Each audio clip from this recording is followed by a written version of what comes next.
Neste vídeo eu vou te falar sobre o procedimento de cateterismo cardíaco. Esse é um procedimento que as pessoas têm muito medo e eu vou te falar tudo neste vídeo. Como é o procedimento, como ele funciona, o que você deve preparar antes de realizar o procedimento, quais são as indicações, ou seja, quem deve fazer o cateterismo cardíaco e principalmente quais são os riscos de acontecer alguma complicação. Todas as dúvidas que você tem sobre esse exame, com certeza você vai saná-las aqui. Então já te peço o like e vem pro vídeo. Seja bem-vindo ao Doutor Arritmia, eu sou o Dr. Felipe Souza, sou médico cardiologista, especialista em arritmias cardíacas e marca-passo. E neste vídeo eu vou te falar informações importantes acerca deste procedimento, o cateterismo cardíaco, chamado cineangiocoronariografia, e falarei também sobre a angioplastia, o que é a angioplastia e quem deve realizar esse procedimento. Então fique até o final, inscreve aí que esse vídeo vai ser fantástico. O cateterismo cardíaco é um procedimento onde há a visualização dessas artérias aqui, as artérias coronárias. É um procedimento invasivo. O médico hemodinamicista ele irá inserir catéteres tanto pela perna ou pela via radial, ou seja, pelo braço. Então é muito comum as pessoas terem essa dificuldade de entender quando vai fazer o exame pelo braço, quando irá realizar o exame pela perna. O que é indicado na maioria das vezes dá preferência ao procedimento radial, ou seja, pelo braço, por inúmeras razões, pelo tempo de recuperação, pela diminuição de complicações do tipo hematoma, mas algumas condições as pessoas não têm esse pulso radial, essa artéria muito boa para que os catéteres sejam inseridos por aquela via, e é possível que seja realizado pela perna. Algumas intervenções de alguns procedimentos são realizados pela artéria femoral, a artéria da perna. Por quê? Dependem de catéteres que são muitas vezes mais calibrosos ou necessitam de outras inserções. Depende muito do médico avaliar as suas condições naquele momento, se é possível realizar pelo braço ou pela perna. Agora, uma coisa muito importante que o paciente deve saber: existem dois tipos de cateterismo. Existe aquele cateterismo que é realizado em vigência de uma síndrome coronariana aguda. O que é isso? É aquele paciente que está internado, aquele paciente que vai ao pronto atendimento com dor no peito, que é compatível com o quadro de um evento coronariano, ou seja, pode ser que haja alguma obstrução nessas artérias do coração e tenham que ser resolvidas em caráter de urgência. Nesses casos, que o paciente vai para o procedimento, muitas vezes na vigência de um infarto, esse exame é o chamado cineangiocoronariografia de urgência, que às vezes já tem que ser realizado a angioplastia. A angioplastia ele irá desobstruir aquela artéria que está ocluída ou subocluída, ou seja, passando pouco sangue, um fluxo muito diminuído naquela artéria. Então, existem essas diferenças daquele paciente que está indo em uma urgência para o cateterismo, que é chamado o cateterismo de urgência, a cineangiocoronariografia de urgência, e pode muitas das vezes necessitar de uma angioplastia. O que acontece? Quais são os riscos? Os riscos maiores estão relacionados, na verdade, não ao cateterismo, mas sim ao infarto. Por quê? Nós sabemos que quanto mais tempo demorar, o músculo cardíaco ele vai evoluir com necrose, vai evoluir com zonas de cicatrizes que vão formar naquele coração, e muitas das vezes o paciente pode evoluir com arritmias do infarto, que são arritmias malignas.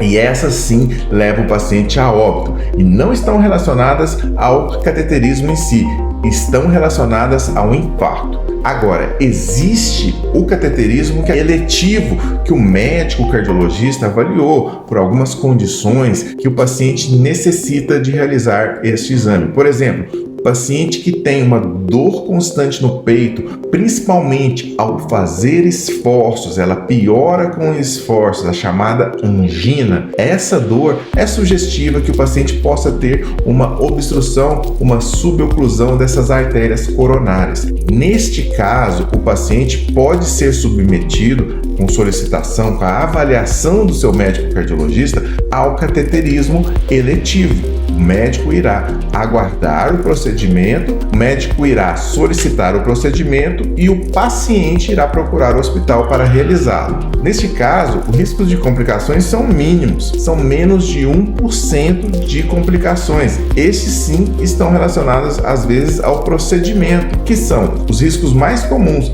formação de hematoma no local e, em raríssimos casos, algumas placas podem se desprender das artérias e ir para o sistema arterial do nosso cérebro, fazendo embolia, os AVCs. Entretanto, essas condições são raras, isso acontece muito raramente. Por isso, o cateterismo que é realizado de urgência, ele tem os riscos relacionados ao infarto. A pessoa está sendo salva, está sendo resgatada. E no cateterismo eletivo, a pessoa está sendo submetida a este exame minimamente invasivo para que o médico saiba se há ou não obstruções arteriais importantes no coração que necessitam de angioplastia ou então até mesmo de uma revascularização. Essa parte foi muito importante. Entenderam como é importante saber este mito? O mito do cateterismo, o cateterismo ser perigoso, na verdade, o cateterismo, ele é salvador, ele vai salvar o paciente de uma síndrome coronariana, de um infarto que está acontecendo naquele momento. Então, esse mito eu já descartei para vocês, não é mesmo? Aproveita aí e já comenta aqui se você sabia disso ou não. Agora, como o cateterismo ele é realizado? Vamos lá, eu vou dividir essa parte em cineangiocoronariografia, ou seja, o cateterismo diagnóstico, e a angioplastia. Quando o paciente é submetido, então, pelo cateterismo, tanto pela via radial como pela via femoral, na perna, o médico irá colocar o contraste. Existem dois tipos de contraste. A maioria dos contrastes hoje utilizados numa hemodinâmica é um contraste que não agride os rins. É um contraste muito importante para que pacientes que tenham lesão renal, insuficiência renal, não tenham mais agressão aos rins, porque sabemos que o paciente pode evoluir com uma nefropatia por contraste. Por isso, é uma preocupação no pré-atendimento. Quando você vai agendar o procedimento, pacientes diabéticos e que já têm função renal limitada, limítrofe, devem sim fazer o preparo, pois o contraste pode induzir ou piorar essa nefropatia.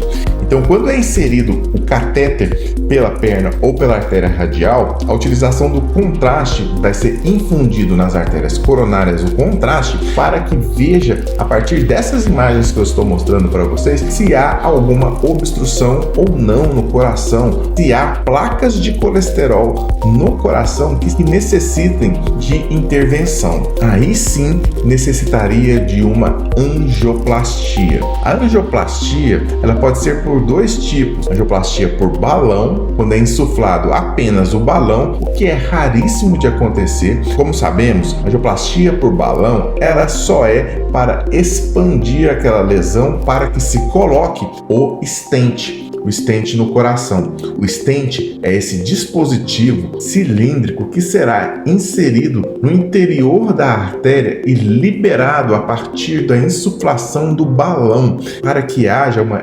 expansão e abertura daquela obstrução. Veja que fantástico como chegamos nessa situação na medicina. E além disso, existem stents que são eluídos, ou seja, revestidos por medicamentos que diminuem o que nós chamamos de remodelamento do stent, da placa, e isso faz com que esse remodelamento ele obstrua o stent, o que chamamos de reestenose. Os stents que são farmacológicos, eluídos por medicamentos, diminuem essa possibilidade. Então, no paciente que vai fazer uma angioplastia, seja ela num caso de urgência, de um infarto ou numa angioplastia que seja realizada eletivamente, existem esse tipo de stent. E às vezes pacientes que se beneficiam muito, pacientes que têm obstruções menores, pacientes que são diabéticos, podem se beneficiar muito desse tipo de stent. Hoje é o que utilizamos de mais moderno dentro da medicina e graças a Deus no nosso país é a maioria das situações que utilizamos. No caso da angioplastia, algumas coisas podem acontecer no pós-angioplastia. É importante que tenha precauções no pós-angioplastia, que o paciente continue internado pelo menos nas próximas 24 horas. Imagine que aquele stent que foi liberado naquela artéria possa acontecer duas situações. A primeira situação que pode acontecer, apesar de ser rara, por isso que o paciente deve ficar internado, é a trombose. Isso pode acontecer em raras vezes com o paciente. Esse tipo de trombose, ele pode ser prevenido por algumas medidas que nós médicos já sabemos e por isso é importante sempre que na sua prescrição da internação tenha essas medidas realizadas, principalmente a prescrição dos medicamentos antiagregantes, antitrombóticos que vão ser prescritos para vocês. Se essa situação acontecer de ter trombose no stent, você já vai estar internado e daí você pode ter que necessitar de um outro cateterismo para saber se foi isso que aconteceu. Isso pode acontecer, mas não se preocupe, são condições raras. O certo num pós-angioplastia, depois que você colocou o stent no coração, é que você fique pelo menos 24 horas internado para minimizar esses riscos. O mais importante é que depois que colocou um stent no coração, a sua terapia seja criteriosa, que você tome as medicações corretamente conforme foi prescrito. Aquelas medicações que o seu médico passou, elas são importantes para manter o stent pérvio, manter a integridade do seu sistema arterial enquanto o organismo ele se adapta àquele novo dispositivo que foi implantado.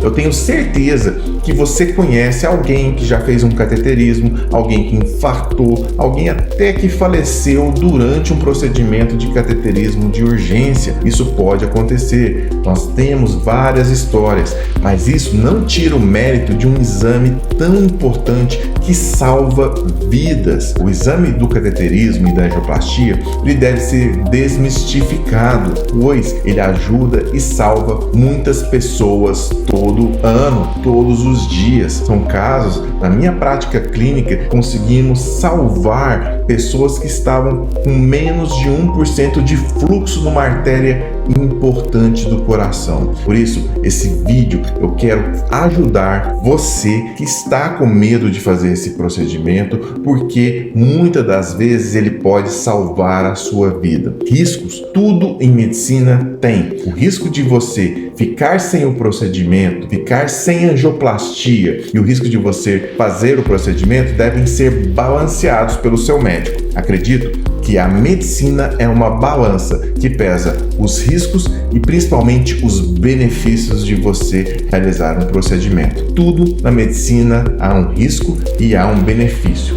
Lembre-se de ter um médico de confiança, um cardiologista de confiança para saber se você necessita os cuidados, o que você deve fazer depois de uma angioplastia, o repouso. Tudo isso você vai discutir com o seu médico e principalmente o cardiologista hemodinamicista que realizou o seu procedimento. Comenta aqui para mim se você conhece alguém que já teve algum problema semelhante do que eu falei para você ou se você ainda tem alguma dúvida deste procedimento. Quando você comenta aqui no vídeo, algumas pessoas que estão lendo, eles já podem ter a resposta da sua dúvida aqui nos comentários. Por isso é importante que você opine aqui sobre o vídeo. Gostou do vídeo? Você tem alguma outra dúvida que eu não falei aqui? Comenta aqui, é muito importante a sua opinião. Eu sou o Dr. Felipe Souza e agradeço muito a sua audiência.